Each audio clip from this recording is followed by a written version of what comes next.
একটা গল্প বলছি, শোনো। অভি বলে একটা ছেলে ছিল, আর ছিল তৃষা নামে একটা মেয়ে। ওরা দুজন দুজনকে খুব ভালোবাসত। প্রতিদিন কথা না হলে ওদের কারোরই ভালো লাগতো না। ভবিষ্যতে একটা ছোট্ট বাড়ি হবে, একসাথে থাকবে, এসব নিয়েই ওদের হাজারটা স্বপ্ন ছিল। একদিন তৃষা হঠাৎ অভিকে জিজ্ঞেস করলো, আচ্ছা, কোনোদিন যদি আমি তোমার জীবন থেকে চলে যাই, তুমি কি করবে?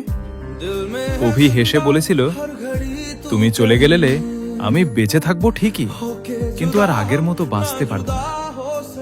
তৃষা তখন হেসেছিল, কিন্তু কয়েক মাস পর সেই হাসিটাই সত্যি হয়ে গেল। একদিন তৃষা বলল, অভি, আমাদের আর একসাথে থাকা সম্ভব না। বাড়িতে সবাই অন্য জায়গায় বিয়ে ঠিক করেছে, আমি কিছুই করতে পারছি না। অভি অনেকক্ষণ চুপ ছিল, তারপর শুধু বলেছিল, তুমি সুখে থেকো। সেদিন ফোনটা কেটে গিয়েছিল, কিন্তু অভির ভেতরে